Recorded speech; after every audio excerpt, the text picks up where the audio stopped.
Hello and welcome to a very special episode of the RDO podcast, episode number 54, with me, Jason Von Cannell, my brother Alex Von Cannell, and today we are celebrating 12 months. It's our first birthday today. You're yelling. Yeah, I'm excited. You're coming in hot. You're coming in real hot. Oh, these poppers are coming in hot too. Holy crap. Jeebus. It's that cap gun smell. Are these from China? Have we just got some sort of yeah. Chinese-based anthrax? Potentially. Oh, that was fun. 12 months, bro. 12 months. Yeah. 12 months of good times. Who would have thought... I'm sure there's a very low rate of shows that last 12 months. Yeah, I would say so. So I think the statistics say that there's somewhere in the vicinity of like 4 million podcasts or something worldwide, but statistically only roughly 300,000 of them have actually updated in the last 6 weeks. Yeah, and that's in the world, right? That's in the world, yeah. So I think a lot of people are the same as us who started a podcast during the beginning of the pandemic because there was nothing else to do, but obviously I think a lot of them drop off after a certain period of time. When they go get real jobs. Yeah, that's probably a big part of it, because you and I both don't have real jobs. And also, I think just because it's hard. It's not an easy thing to do. It's actually not easy to just meet, once a week at a set time. It's not necessarily easy to find subjects to talk about. And ours is a relatively long one. We're an hour episode once a week. And there's people out there that I don't think could string that together. Do you want to think one of the biggest thing is that we are probably more equipped to deal with than the average podcaster? What? So every podcast goes the same way. The first couple of episodes, huge amount of views, because all your friends and family go, oh, I'll check this out, I'll support them. So everyone watches it, everyone likes it, and everyone comments on it, and everyone tells you you're doing a great thing. And then after 3, 4, 5 weeks, they just start to drop off. And you'll get to a point where your actual listener base is actually pretty low numbers. And I think that is taken by a lot of podcasters as rejection. Yeah. Right? So I had 400 people watch the first one. Yeah. Now I'm down to 20. So 380 people don't like me anymore. Yeah. But as car salesmen... That's our ratio. That's our ratio. Like... We fail 75% of the time. 75% of the times we fail. That's right. So we're used to disappointment. We're used to being rejected. We're used to the majority of disappointment. Oh, yeah. Yeah. And we love it. Like, we eat that shit for breakfast. So thank you for everyone that has been with us, or thank you for everyone that has recently joined us. And it's been a lot of fun, and, we'll keep cracking on. I thought that it would be interesting just to bring some analytics from our year in the podcast space and to run through some numbers and see if we can draw any interesting tidbits out of it. And interesting tidbits. So, yeah, I did go through and have a look at some of the numbers. So, some of the key stats. So, primarily, obviously, we started the show on YouTube and we didn't hit audio. So, we started, obviously, August last year. We didn't hit the audio platforms until January. Okay. So I think the majority of our audience is already YouTube based. So I'll start with YouTube. So total views were up to 3,365 views in 12 months of a total watch time of 582 hours.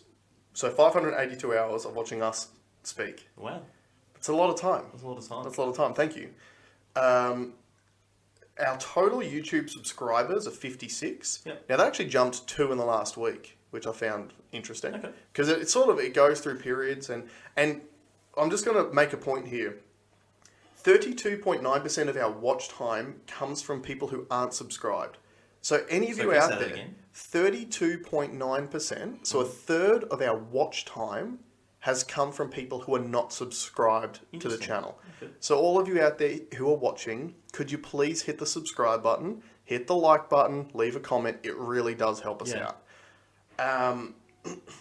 So on the audio platforms, the total downloads on audio, 604. So again, just as a reminder to any of you out there, if you do just want to listen to this in the car, we are available on pretty much all the major audio platforms, Apple Podcasts, Google Play, Spotify, Podbean, like a lot of the major platforms we are available on. So if you just want to listen to it in your car, that might be a good way to do it. Obviously, if you want to have input, come to the YouTube page and leave a comment. That's the best place to have a conversation. Now, our most viewed episode was, of course, episode 1, which is up to 409 views at this point in time. Which is our lowest quality video by far. Bad audio, bad visuals, bad angle, both overweight. Nothing beautiful like this in the background to give you a visual feast. Yeah. Not available on audio. Yeah. Yeah. And the audio itself was bad. Yeah.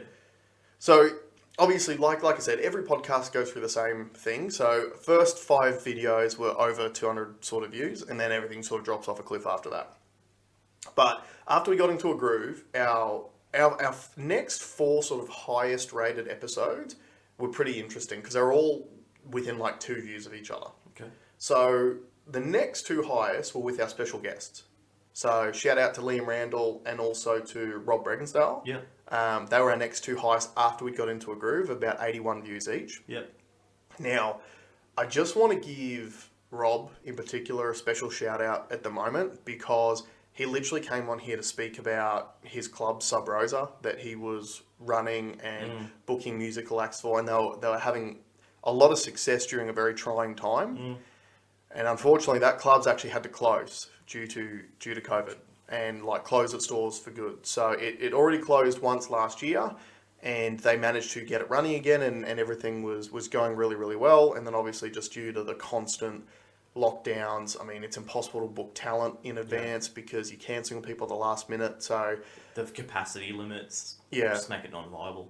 And I do believe that someone had set up a GoFundMe to assist the staff of Sub Rosa. I will, if I can find that, I'll put a link in the description on YouTube. If you do want to support some people who've been put out by these unfortunate lockdowns, obviously if you want to support, please go and support based on that link. Thoughts with you, Rob. I mean, we've already spoken a million times about how much effort you have to pour into running your own business and how hard running a small business can be already, even not including these, current times. So the heart goes out to you, mate. Now, interestingly enough, our next highest viewed video was actually episode 46, which was Take a Propaganda, that was about the lab leak theory. Yeah, right. When was that? That was, episode 46 was 54, so that's 8 weeks ago. Right. Now, what I have found interesting as far as the numbers have gone since then is we said some controversial statements. Yeah. In that, well, I say controversial in regards to controversial to the layman. Yeah, to the uninitiated, to the mainstream media viewer. Yeah. Now, you'll also notice that a lot of those controversial statements have kind of proven to be correct and are just now not spoken about because it's the inconvenient truth, as Al Gore would say. So the viewership kind of dropped off a little bit after that. I think we did upset some people. So everyone who's... I know we upset because I got contacted by a few people saying don't do that again. Yeah. So to those people, I would say... Go ring Koshi now, tell him that. Yeah. You stop watching Koshi. Yeah, one day... stop watching the Cash Cow. One day you're going to have to stop watching any sort of media. Because unfortunately, as these things evolve, they seem to be going in the directions that we've sort of already predicted. So that was the next highest viewed video. Demographics of our subscribers. So we have an 89% male audience, which I'm not entirely surprised at. Now that's a subscribed male audience. Now, not to have a dig at the women out there, but I think men are more quick to hit the subscribe button because I know the value of it.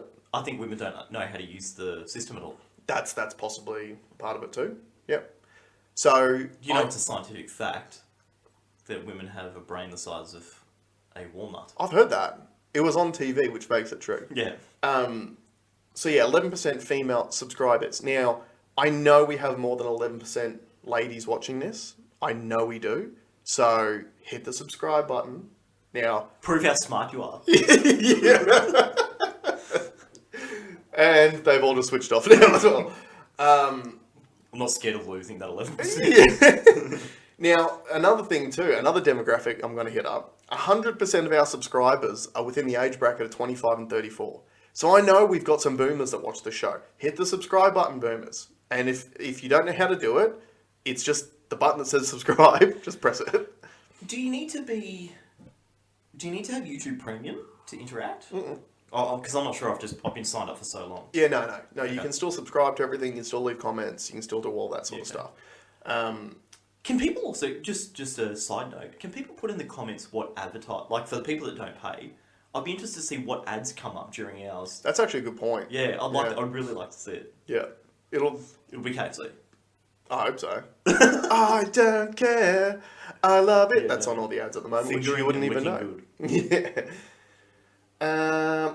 Sorry. Our other most watched video, which is one view behind the Lab League one, was episode 26, Can't Stop the Game, which is about GameStop's war, the war on Wall Street in regards to the GameStop stock. Which is still going on. Which is still ongoing. They're still squeezing them out. So, very, very interesting that obviously, that seemed to strike a bit of a nerve. So that was pretty cool. But I also wanted to just briefly cover this. So, one of the difficulties with growing our podcast, at least that I've experienced, that I think is legitimate, is we're not niche. So we'll literally talk about everything. So while that can be good, because it means you're casting a wide net. Yeah. That net's also got heaps of holes in it. Because if someone comes and views our channel because they like the GameStop story, and then the next week we speak about something completely different, they might not come back to the channel. Yeah. Whereas if you're like, I'm a big fan of Bloke in a Bar, NRL based podcast, one of the highest rating podcasts in the country. Shouldn't be. Because everyone goes to it because they know it's just about footy. So having more of a niche thing makes it easy to attract and retain an audience. It's really good too, because you can just keep reciting the same thing, because everyone's got CT and they forgot what the last episode was. Exactly right. Yeah. Works on me. But just have a bit of a laugh. I just wanted to run through a brief list of the topics that we've covered in the last 12 months. Now, this is not all of them, but some highlight. Just a brief list. And I say brief, it's long, but it's not as long as it could have been. Okay. So, Markler, sex robots, how to get your ideas listened to at work, fatherhood, sober October, thinking big, fixing your leadership style, getting your mind and body right, the music industry, Facebook Marketplace douchebags, the US presidential election, Bitcoin and cryptocurrency, government and media fear-based propaganda campaigns, idiocracy, mental health, job seeking and recruitment, scammers, New Year's resolutions, being grateful, monkey bars, Japanese war technology, online censorship, GameStop and Wall Street, investing, big tech, indoctrination, separating art from the artist, which lens we view our own past through, Honda's new business model, relationship advice, weightlifting, why Bluey is the greatest TV show, video games, Afterpay, Alex's squatting tenant saga, benign paroxysmal positional vertigo, gunshots at Auto Bros, the NRL ducking and weaving COVID restrictions, the billionaire space race, Blizzard Activision sexual harassment scandal, and how to begin your investment journey. I can see why it's a boys' club. I can really see why. What, because we talked about space? Well, no, a lot of that stuff is very male-based. So, women out there, if you know how to use the comment section in YouTube, put some topics that you would like us to speak about. Yeah. Challenges. And we do have some shows coming up based on feedback. We've had, like, in the last... one. Are we going to do the one next week? Yeah. We won't talk about it. We won't talk about it now, because that one requires a lot of research and planning before we actually do it, because I think it's an amazing topic. I'm going to fire off the cuff on that one. Yeah, fair enough. I'm going to do a bit of research. Yeah, okay. It's pretty typical of how every show goes. I do the research and you just fire off the cuff. Yeah. But the feedback we've had during the last 12 months of subjects that appeal to people and what to speak about has been really, really strong. And we really appreciate that, because obviously when it's just the two of us sitting here, we still feel like we are speaking to you as our viewers and as our listeners. And the interaction is why we do it. Yeah, and all of your different perspectives on things, I think, are really amazing to see. Because, obviously we talked a lot about echo chambers and stuff in the past. And you and I are very similar on some things and very different on other things. But we'll often just sit here talking about a subject, going back and forth, and we'll end up in the same area. Whereas one of you guys might go, oh, have you ever thought of this? Yeah. And we go, oh, no, hadn't. So please keep that coming. But can I just give a brief update? So just that sort of tweaked with me, the whole NRL ducking and weaving COVID restrictions thing. Right. Can I just give you a brief fun fact on that? Yeah. So you remember Queensland just recently went into lockdown? Yes. So the lockdown was from, if I can bring the date up here, the 31st of July. 31st of July. So on the 30th of July, Queensland Health had tweeted that, so they recorded 2 new cases of COVID-19. One case is locally acquired and is currently under investigation. So we've come on to find that was to do with the Indooroopilly school cluster. Sure. Now, the 30th of July is a Friday. So Friday night, Friday night, you had a double header at Suncorp Stadium. Yep. Double header. And so you had the West Tigers versus the Warriors, and you had the Broncos versus the Cowboys. Now, Broncos versus the Cowboys, local derby, always brings a good crowd. Always brings a good crowd. So the crowd number at that one was 29,136 people. The next day we went into lockdown for a week. Right. So the reason why I bring this up, why it sort of tweaked with me again, was because last night when I was watching the Broncos get absolutely robbed against the Roosters, filthy. I on my podcast during this week, I'd given some props to the Roosters and how I'd become a fan. I'll take all of it back. Fuck the Roosters. Yeah. They've obviously still paying the refs off, just as they've always done. Yeah. Anyone who watched that game last night would be absolutely disgusted, unless you're a Roosters fan, which I know many of you viewers are. So fuck you guys. But yeah, last night's crowd, 14,314 people.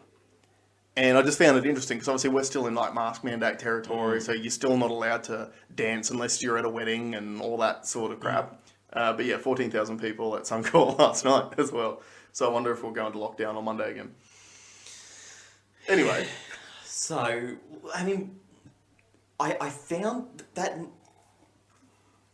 interesting that it probably our most polarizing podcast, but just with the two of us, was the one that gained us the most and lost us the most at the same time. Yeah. I found that really interesting.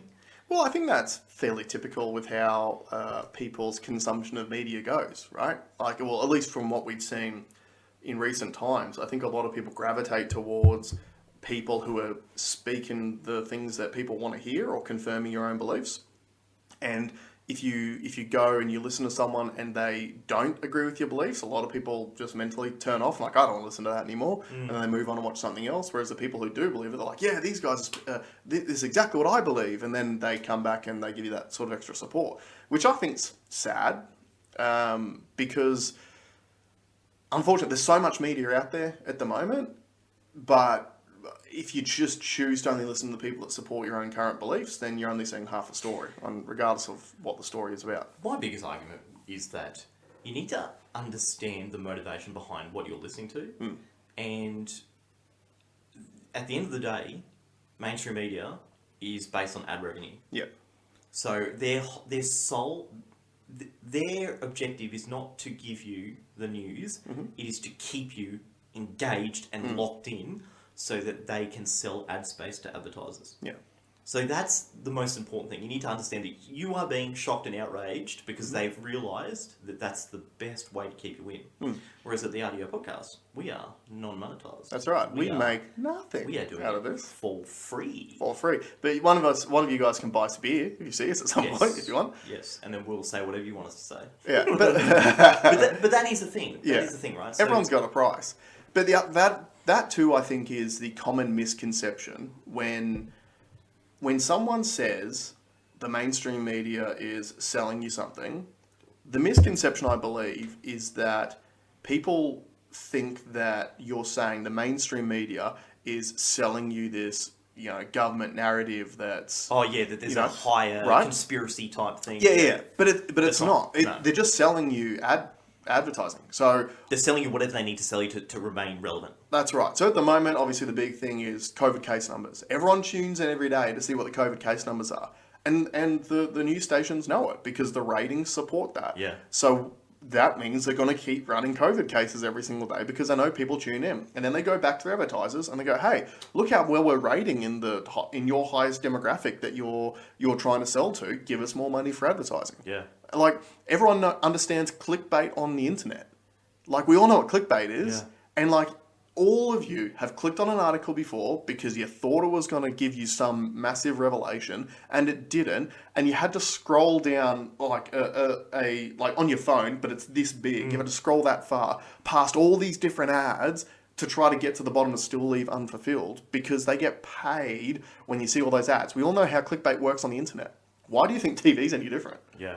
It's the same shit. It's the same. So anything that uses ads to monetize themselves, it's got to be taken with a grain of salt. Yeah. To a point, because are their motivations in line with your motivations? Your motivation being you want to know what the truth is, you want to find out what's happening in the world. Mm-hmm. Their motivation is how do I act like I'm telling the news to sell toilet paper?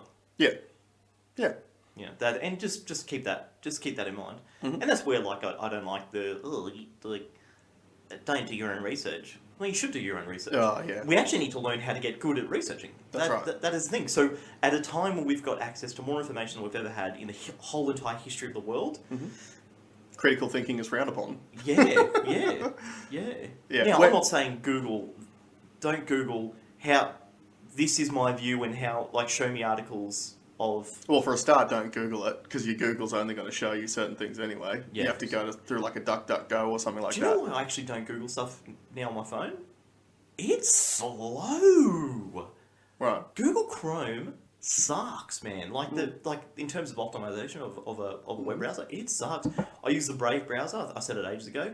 It's fast. It's got a built-in ad blocker. Yep. It is really, really good. It missed some functionality, like there was a couple little niggles early on, but they've updated their way out of it. And it's a great browser. Yeah. It is a great browser. Yeah. So I've just used DuckDuckGo on my phone if I'm ever searching for Well, this something. uses DuckDuckGo as an embedded search engine. Yeah. So, yeah, there's a couple of points I want to make on this just briefly. And again, point number one, we don't want to tell you what to think. We want to tell you how to think, which is a lost art. I don't even want you to do that. I just want to teach. I just want you to think. Yeah. Well, yeah. Yeah. An old... You'll remember this from Sharp Motor Group days, but we had a sales manager whose favourite question was why. Yeah. And it sounds, and you just reduce it to the ridiculous. So, and in using a sales perspective, it's like customer says, "Oh, I need to think about it. Why? Because of this. Why? Oh, because of this. Why?" You just keep asking why. And the whole point of the exercise is that generally, when a customer tells you they need to think about it, it's for one of a minute amount of reasons, and it's usually come down to, I want to do research and see where I can get the best price. So you're asking why to get to the truth. So we need to ask why to get to the truth in everything in life. And at the same time, stop poo-pooing people for asking why. Like, when has having less information ever been a positive thing for people on a whole? It never has. So, like you said, to me, it's a concerning thing when people go, like, make cracks at the do your own research people. Because even that is a... It's a downhill. Is it an oxymoron at the same time? Was it an oxymoron where they're having a crack at people saying, do your own research? So they're not telling you what to think. They're telling you to go and do some research. They're not telling you, hey, it's definitely this thing. They're telling you to go and do research. Yeah. And then we're poo-pooing those people for saying, do your own research. Yeah, those people are just literally saying, don't research. That's right. Don't research. Just listen to... Because that's the scientific process, is not to research. The scientific process is to ask your overlords what it is that you want to say, and then you say that. Well, yeah, so it's funny that you bring that up, because the actual scientific method, and the way that science has always been, is that you have a hypothesis as a science person, and you put your hypothesis out there, and you say to your peers, please try to prove this wrong. Because if every single one of your scientific peers can't prove it wrong, then it becomes scientific consensus, then the science moves forward. That's how science has always worked. What we have at this point in time is science is not science anymore. Science is a religion. And if you question the religion, you're being blasphemous. And that's a major concern. And the beauty of science is that it's constantly evolving. It literally changes every week. Well, to suit whoever needs to. A lot of the But time I mean, it changes over time. But it only changes over time in the positive if you're allowed to question it and rerun the scenarios and relook at the data and to get me started on another thing, data can tell whatever story you want it to tell. So that's also something to keep in mind. Is here's a thought provoker for you, a thought experiment. Anytime you've got a position on any subject, I want you to ask yourself, what is the weak point in my argument? Just that one question. So if you are forthright on a certain position, on a certain argument, just ask yourself, what is the weak point of my argument? And when you can figure out what your weak point is, research that weak point and have an open enough mind that if you know that's a weak point in your argument and then you do some research and you realize that might have some grounds, well, maybe you need to rethink your whole argument. I used to work for a boss that I got a lot out of. And one of the techniques he would use with me is he'd come down and he would ask what I was going to do with something and would instantly poo-poo it and try and get you to justify it or just tell you whatever the opposite is, whether it was right or wrong. Now, he was not doing it because he wanted to be right. He was doing it as a thought experiment for me. Yeah. He was doing that for me. And it was a couple times a week. He'd just come down and he'd challenge you on everything. And, you should be challenged. That's why there's a term, to challenge something. That's right. You can't just... And look, all the stuff that we have said here on this show, in years' time, I'd love to look back at it and say we're wrong. I'd love to look back at it and go, we missed the mark on that.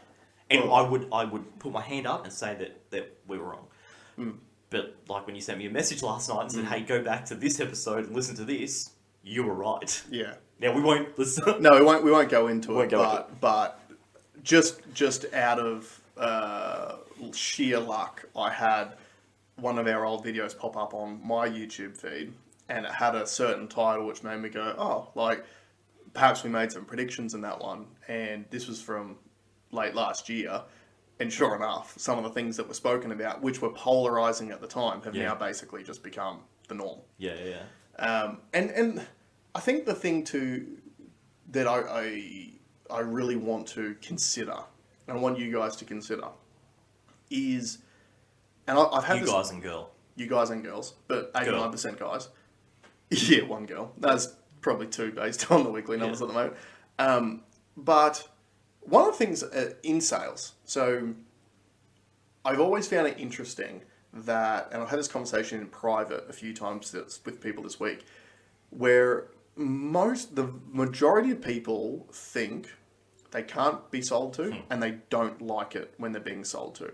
Now, that feeling of I don't like when I'm being sold to, you typically get that feeling from a bad salesperson. What a good salesperson will do is they will manage the conversation in a way to where you actually think that it's you coming up with all of the ideas to move forward yourself. So that's what a good salesperson does. They just lead you in a direction where you end up just buying the product rather than them selling the product to you. That's the difference between a good salesman and a bad salesman. And people love it. They love it. They actually love it. And I know this from personal experience, because in sales for like 10 years, one of the things I really disliked about selling cars was trying to sell cars to my friends, because I didn't want to put a sales pitch on my friends. And what I found remarkable throughout my years is I had a very low hit rate when it came to selling cars to friends.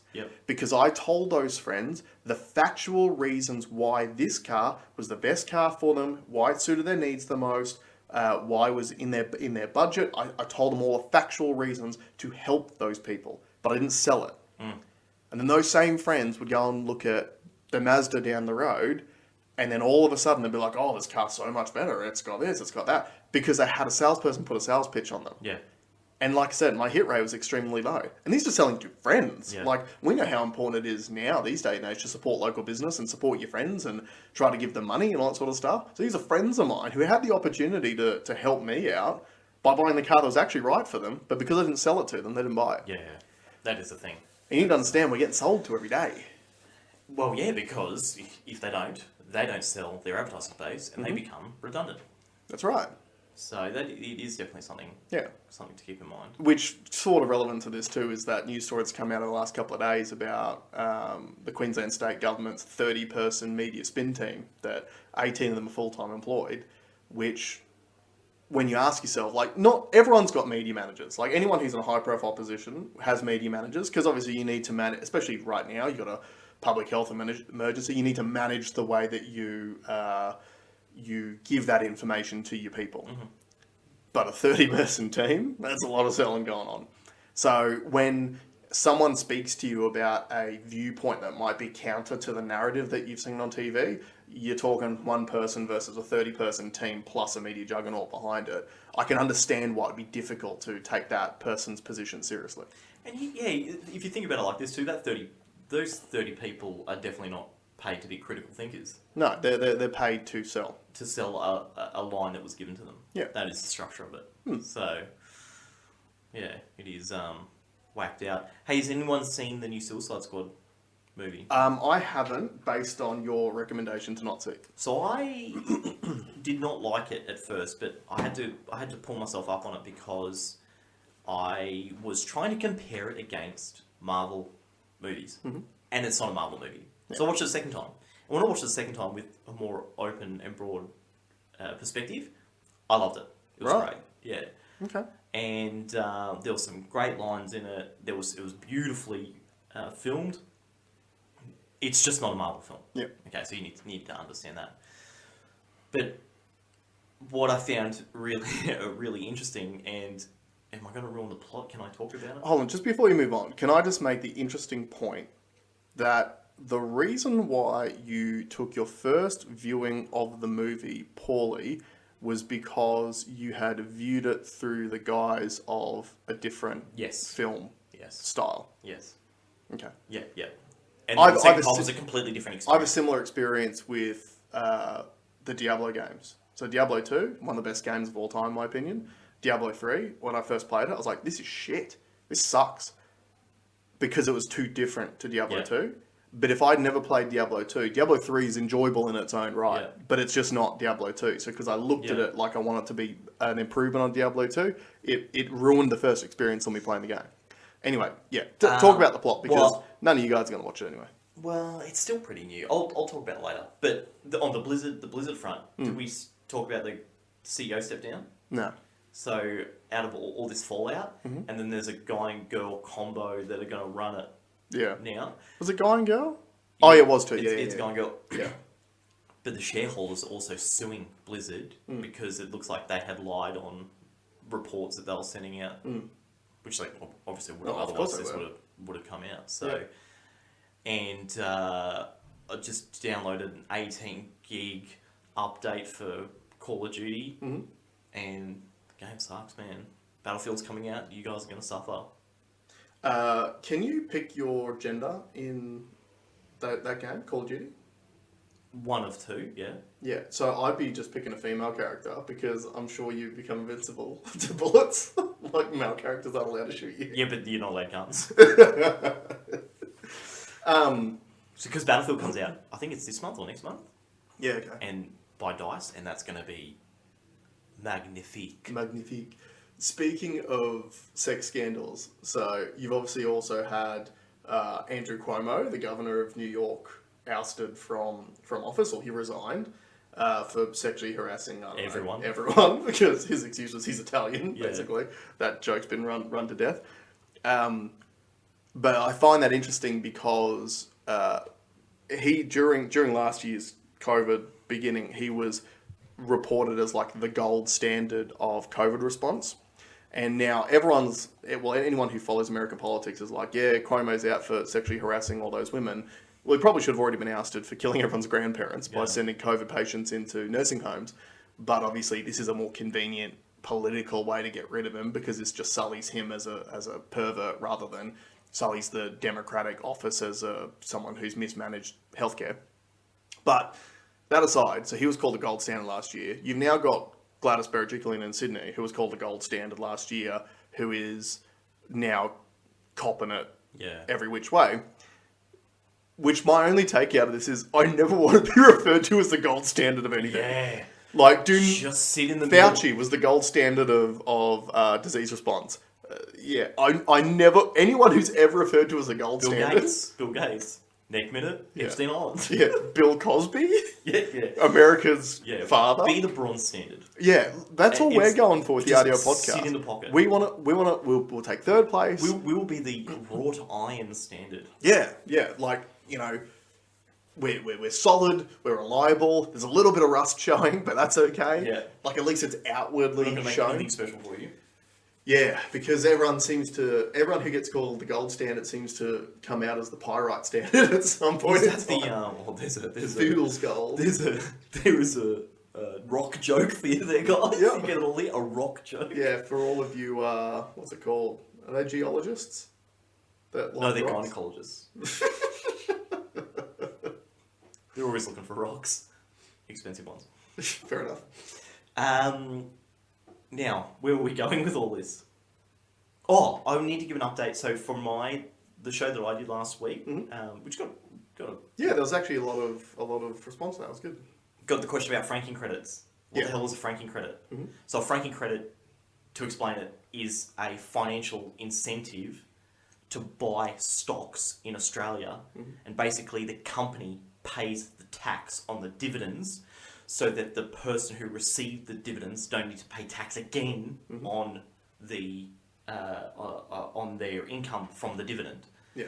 So it was trying to encourage people to encourage Australians to invest in Australian companies as opposed to investing in overseas ones. So an overseas company, when they pay you a dividend, they've paid tax on their earnings, and then when you receive the dividends, you then pay income tax or capital gains tax on those dividends.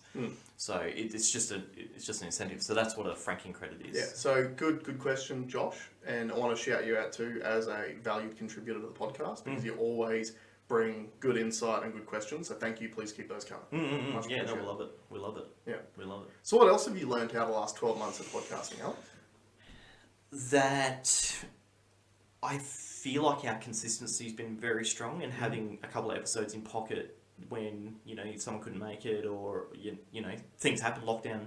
Yeah, like that finance one was just pure luck. Yeah. Right? Like you'd been thinking about doing that for a few weeks' time and you'd record it and then we got into lockdown, so it was perfect. Yeah. I also feel like the level of investment is something that you need to manage, because you could go crazy or you could definitely underdo it. Yeah, yeah. I think, you know, I've got some friends that are thinking about starting a podcast and have realised it's actually not as easy as what people think. No, because there's so much that goes on behind the scenes. Like, this is just like anything, really. So let's compare it to... So I've seen all these memes about Usain Bolt and how Usain Bolt has won X amount of gold medals and his event is only 10 seconds. And that's the 10 seconds that you see. So everyone just goes, oh, he made all this money for only running for 10 seconds. But he trained 20 years of his life to actually get to that point. And between, obviously, we record this generally on a Saturday. So there's a time investment for me to drive up here. It takes me an hour to get here, an hour to get home. So we are fortunate that there's only one of us that travels in this time. If you've got two people traveling, then it gets twice as hard. But then after this, you've got, you know, it takes time to edit things, we've got to record the audio on one thing, the video on another. I've got to pull the audio off this one thing. Because of fucking Spotify, I've got to switch it from MP4 to MP3 so it's worse quality. Otherwise, it won't go on the Spotify app. And you've got to, you know, you've got to do all the uploading. You've got to do even just the small things like creating titles. You know, like it's a thought process that has to go into what's going on. Then you got to lump in social media, and all the social media stuff's different. So one of the problems with that I'm having with Instagram is that Instagram, I haven't gotten around to getting third-party apps to actually be able to upload videos to it. It's too hard, so just don't bother. Facebook, obviously, it's much easier to upload these things, but then you've got a completely different demographic that looks at it, because Facebook ain't cool for kids. You know, it's Instagram and TikTok with the kids, and I ain't starting TikTok. I'm not doing TikTok. No way. So, because that's a slippery slope to dancing in your underwear on the internet. And pointing, like at words that come up on the screen. Yeah. Like, how's that a thing? Yeah, like, that's stupid. Like, that is dumb. Yeah. So, look, there's a lot that goes into it, and I feel like you said, our biggest benefit is we've had consistency and a consistent product. I mean, I even noticed it so I've obviously just started, not just the tip, and I took 1 week off because it was impossible for me to record a show that week, and then my viewership the next week basically cut in half. So obviously there's so much content out there that people are pretty fickle, and if you drop off, generally a lot of people drop off and they'll find something else to fill that gap, and you sometimes never get those people back. So yeah, I definitely, I'm glad that we aren't monetized, because if this was your job, it's really, really, really, really hard, and especially when the rules keep changing. So I watched a video this morning about a guy who gets like 1 million views per video, and he talked about the new algorithm. And he's like, the YouTube algorithm changes every month. Yeah. And now they've got this new metric where if you have a hot video, it'll push it to everyone, and like 61% of his views came from unsubscribed people that it was suggested to. Right. And then his next video didn't get that push. Therefore, the ratio between his previous video and the new video was so different that he went from a 10-star to a 2-star. And then the algorithm works even exponentially against you. You know? So I would hate to have to try and follow the bouncing ball. And and the irony for me too, especially if you follow any sort of news stuff on YouTube, is that a lot of people, us included, have broken away from mainstream media news because it is so over-regulated as to what you say. And again, it all comes down to advertising dollars, because you don't want to upset someone who gives you advertising money. And hey, let's be honest, a lot of people with agendas have a lot of deep pockets to pay for a lot of advertising money, so there's a lot of additional incentive there to toe the line. So a lot of those people have gone away from that, and they've jumped on YouTube because they're like, yay, freedom of speech, now I can say whatever I want. And freedom of speech has completely gone out the window in the last 12 months on YouTube. Yeah. So all social media. Well, not all of it. Like, there's other places like Rumble is one where you can go on and literally say anything that you want for however long that lasts for. So it is tempting to put some content up on a platform like that. At the moment, again, we aren't monetized, so it doesn't really matter for us. I do want to get our audio up onto the podcast 2.0, the podcastindex.com. Yeah. So one day when I get around to it, we can do that sort of stuff. But it's disheartening, you know, because YouTube is now so heavily regulated. So you've got people out there who they might have created 12 months ago, might have lost their jobs, might have created a YouTube channel, got a significant following, start making really good money out of it, quit everything else, stop trying to get another job. That becomes your whole and sole form of income. And then YouTube changes their terms and conditions, and all of your content gets either demonetized or banned from the platform overnight. Yeah. And you've seen that with a lot of prominent people. Yeah, so that's why I'm glad that we're not in that, where we don't rely on any income from it, because it's just, to me, it seems like a crazy thing to aspire to. Maybe if you can hack one of the new ones, the TikTok model or something like that, you can make some good money out of it. But what I'd say, it's not sustainable. Yeah. It won't be sustainable. So if you do make, if you're a young influencer and you put some big money aside, do something with it. Watch my other podcasters. Yeah. Don't watch mine. Watch ours. Yeah. To sort of hedge your bets a bit. Yeah. Because I just think in that space it can be like, we still don't know what we want out of social media. I think we're still in the infancy of what we think is the right thing. And the issue still comes back to, again, something we spoke about right from the beginning on this podcast, the flaws in the advertising model. Yeah. Because YouTube is all about advertising. Facebook, Instagram, all about advertising. Yeah. It is all based on the advertising model. And we do have this ironic fear of paying a content creator for their content. So if you go back, let's go back 20 years, and there was the Video Easy store down on the corner, and you wanted to watch a video because no Netflix or anything like that. There was Netflix. They're sending out videos. Oh, sorry, no, you're right. A lot more difficult to use. So you go down the video store, and you would pick a VHS tape off the shelf. Maybe that's not 20 years ago. Maybe that's more like 25, 30 years ago. But you'd pick your DVD or your VHS tape off, and you'd go and you'd have to pay to rent that for a certain period of time. And I don't know exactly how those agreements work, but I'm sure with new releases, there was a portion of that went back to the creator of that content in the beginning. So you were paying someone for access to the content, and the content creator was getting money for creating the content. That's kind of gone out the window. So we used to be quite happy to just pay a creator for their content. Yeah. Now we don't want to pay the creator, and this has been the problem with the music industry since Napster. We don't want to pay the music creators for their content, but we're quite happy to go on a free app and let the app make the advertising revenue out of it because we're happy to listen to an ad during that time to get free content. Yeah, so I think you're right in saying that Napster made us realise that we could have music for free. So then the developers said, okay, so how can we give them the music for free? And they paired the advertising model to the music. Yeah.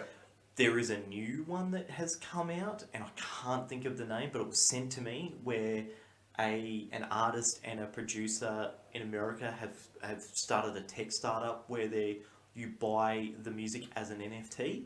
Okay. Which could be the next phase of it, because I'm very anti advertising model. So, and I want to see the content creators get paid, and I want to see them.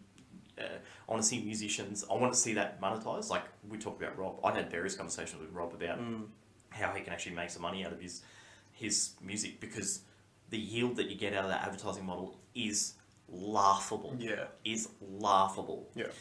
For the amount of work that goes into it. That's right. So there is a lot of space for innovation, and especially for artistic creations, the beauty of NFTs and blockchain is constantly rewarding those creators of it, not just the people that own it at that particular time. Yeah, and I think I saw an interesting post from Lex Friedman the other day where he was referencing there's been an uptick in piracy over the last 6 months. And really what that has come down to, I think on the most part, a lot of people in the last 5 years are quite happy to pay Netflix $12 to $14 a month to get all the content that was available on Netflix. But now you've got so many of these different companies with their online streaming platforms. You need to have a subscription to Netflix, Stan, Amazon, Disney Plus. Like there's all of these. So now everyone's started going, well, I'm not spending old school Foxtel money on 5 different subscriptions just to get the content. I'm just going to go and pirate it instead. Because the greed of these companies has gotten to a tipping point where the cost benefit analysis done by the consumers, like, yeah, like you've it's had not your just fun. cost benefit. It's not just okay. So I'm big into this space. The experience is worse now than it was, like than if you pirate. You can pirate and have a better setup than what you will having access to 5 different streaming services. Yeah. So not only is it more expensive, it's a worse experience. Yeah. And a guy said to me, he made a great point, and going back to your video store thing, one of the worst parts about the video store was paying for the video, and then the first thing they show at the video is anti-piracy stuff. Yeah, that's right. So you've done the right thing. Yeah. And you're getting punished. You're getting punished for it. So now you wouldn't steal a bag. Some people would. Yeah. You wouldn't steal, so not just the money, it's the fact that the user experience is so bad. And I always joked, I reckon a great opportunity is if someone came out there and just aggregated it would be cool if you and 5 friends could all pull your accounts together. So you only have one person has Netflix, one person has Disney Plus, one person has this, one person has that. And then there was a third party that actually was the interface that you used, and it could somehow equitably, legally distribute all those 5 streaming services to 5 different people. If you made that a slick experience, I think there's money in it. I may be wrong here, but I'm pretty sure I remember hearing a story potentially last year about Netflix using IP addresses to crack down on people sharing accounts. Because obviously, particularly last year, a lot of people at home a lot of the time. And so therefore Netflix's usage went up. So the amount of bandwidth they were using to send the content out went drastically up. But their income didn't go drastically up. I can tell you because I've just read an article about it. Their revenue went up huge. Yeah. But the interesting thing, so this, just so you know, this streaming thing, that's not the solution. Because that business model does not work. No. Netflix doubled the amount of revenue from like $1 to $2 billion a year. Yeah. Their debt increased from like $3 billion to $10 billion. Yeah. So because you have to pay for so much content to put on it, and now if you're going to dilute that content across 5, 6, 10, 20 different streaming services, now all these people are going to have to put massive investment. Yeah. Now, someone like Disney Plus has an advantage because they've got a massive back catalogue and they're just pulling all their assets out and will put it on theirs, all the kid shows and all. And the other thing too about that is like what I was saying before about podcasts, they're a niche. Everyone knows what you're tuning into Disney Plus to get. It's a niche. Whereas like every single household does the same dance. You log into Netflix and you spend an hour scrolling through all the crap to find something that you can agree on that you want to watch. Everyone does that. But let me just finish my thought on the...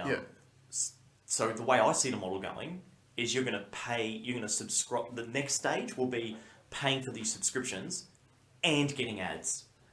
Of course. Because if Netflix, yes, you're increasing revenues, but the cost of doing it is going up at a faster rate than what you're generating.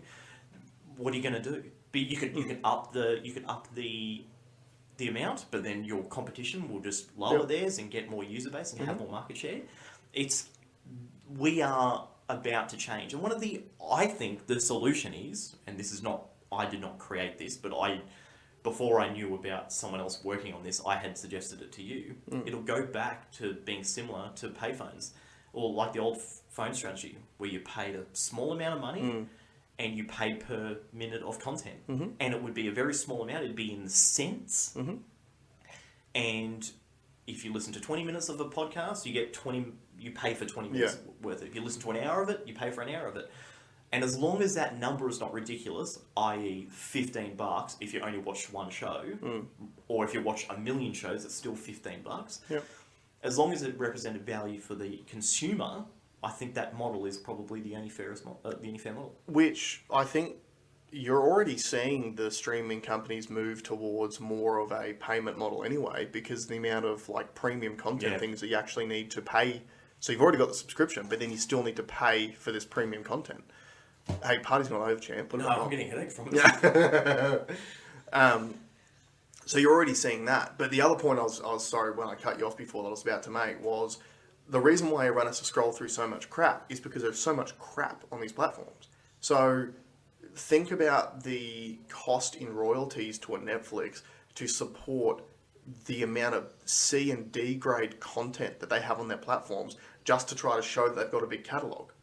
Like, the cost will be through the roof. I would love to see what the percentages are for a lot of the C and D grade content and how many times they're actually streamed. Or are they just paid to be there as filler material to make it look like you've got a bigger library than you do? Can you see how much that Friends costs to have on, or whoever got it, Netflix or Amazon? Oh, it's like $100 million. Yeah, okay. For a year. Jesus. So yeah, it's massive for. So it's that business model is not sustainable. No, it's not. And it's twofold. It's becoming too expensive, and the experience is worse. That's right. So that's why people are going to pirate. And J.R. Martin came out. J.R. Martin. Game of Thrones. Is that him? J.R. Martin, creator. J.J. Abrams is a... J.J. Abrams, J.K. Rowling. J.K. Rowling is George R. Martin? George R. Martin. This is bad. You should probably know this. Continue off. He came out years and years ago, and he goes, I don't care about pirates. Yeah. Because he goes, we spend, we have a marketing budget of millions and millions of dollars to advertise our content. Mm-hmm. And if there's for every one person that pirates it, they tell 3 people how good George it is. R.R. Martin. Which would be G.R.R. Martin? G.O. Gogmobile. That's another 30-year-old reference for all of you people out there. I worked at the place where they were built. Yeah, right. Gogmobiles. Yeah, there you go. So, it's in effect, he was saying, and we know like these Hollywood companies aren't going bust, although they are taking a lot of money out of China at the minute because they're the only people paying. He said, I don't care about pirates because they are going to tell someone, and someone out of their network will pay for it. Well, I also think that pirating possibly affects these media companies less than it used to, because let's say that you're pirating something that's already on Netflix. They've already done the deal with Netflix. Money's already banked. So then if you go and pirate that thing, that doesn't affect the content creator. No, but their argument is that well, if you should have got a Netflix subscription. I see what you're saying, but what the argument being, well, if you're getting it for free, the person that paid for it is disadvantaged because you got it for free and they paid for it. Oh, so I need to get a Netflix subscription to protect everyone else at the moment? But you've already got Netflix, Alex. You can watch the content. You've already got it. Yes, but if I'm sitting on a plane and I've got Netflix and you don't have Netflix and you start watching my Netflix, then you're benefiting from my Netflix account. Yeah, that's right. Yeah, so... I think they should mandate Netflix accounts.